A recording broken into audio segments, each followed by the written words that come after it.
আল্লাহ তাআলা পবিত্র কোরআনের সূরা মুলকের এক আয়াতে বলেন, আল্লাহ বলতেছেন, আল্লাযী খালাকা সাবআ সামাওয়াতিন তিবাকা, আমি আল্লাহ রাব্বুল আলামিন সাতটা আসমানকে স্তরে স্তরে ধাপে ধাপে সৃষ্টি করেছি।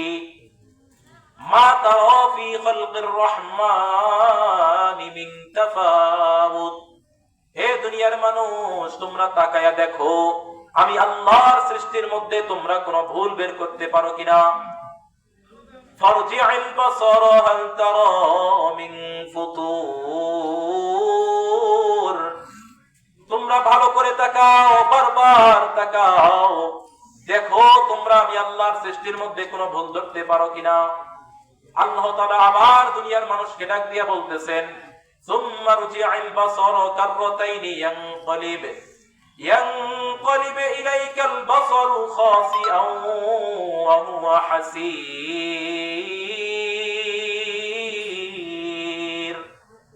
হে দুনিয়ার মানুষ তোমরা বারবার আমার সৃষ্টির দিকে তাকায় দেখো, বারবার তাকাও যে আমি আল্লাহর সৃষ্টির মধ্যে তুমি কোনো ভুল ধরতে পারো কিনা। ইলাইকাল বাসারু খাসিআ, আমি আল্লাহর সৃষ্টির মধ্যে তুমি কোনো ভুল বের করতে পারবে না, বরং তোমার দৃষ্টি ব্যর্থ হয়ে ক্লান্ত হয়ে লজ্জিত হয়ে তোমার দিকেই ফিরে আসবে, কিন্তু আমি আল্লাহর সৃষ্টির মধ্যে কোনো ভুল তুমি বের করতে পারবে না।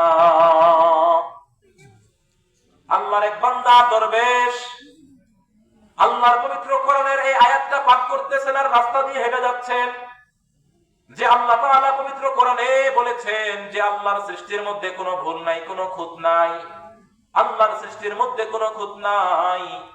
কিন্তু তিনি যেতে যেতে একটা বটগাছের নিচে বসলেন একটু বিশ্রাম নেওয়ার জন্য।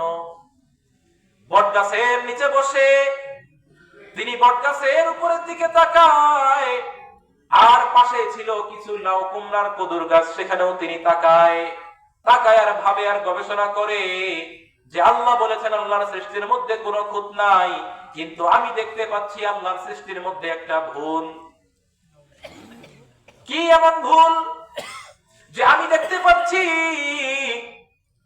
যে আল্লাহ তাআলা এত বড় একটা বটগাছ তৈরি করেছে, যে এই এত বড় বটগাছ তৈরি করেছে, কিন্তু বটগাছের ফলগুলি কত নগণ্য, কত ছোট ট্যাবলেটের মতো, আর লাউ কুমড়ার গাছ তৈরি করেছে সামান্য লতা পাতার গাছ, আর সেই গাছের মধ্যে কত বড় বড় ফল আল্লাহ দান করেছেন। এটা আল্লাহর কোন যৌক্তিকতা, কেন আল্লাহ এমনটা করেছেন? এইরকম চিন্তা করতে করতে ওই ব্যক্তিটা ঘুমিয়ে পড়লেন।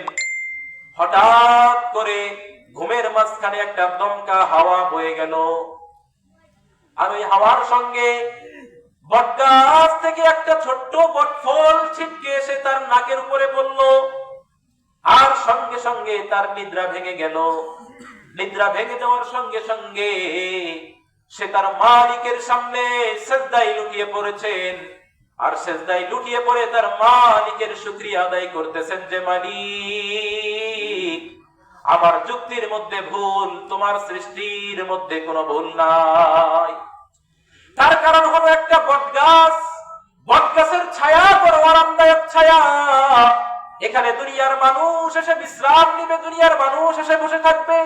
আর এই গাছের ফল যদি বড় বড় হতো, তাহলে একটা ফল যদি ছিটকে আজকে আমার নাকের উপরে পড়তো, তাহলে আজকে আমার কি দশাটা হতো।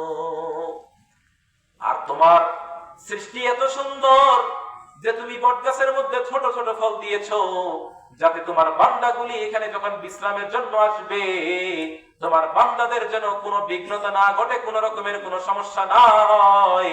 এজন্য আমার মালিক কত সুন্দর ব্যবস্থাপনা করেছে।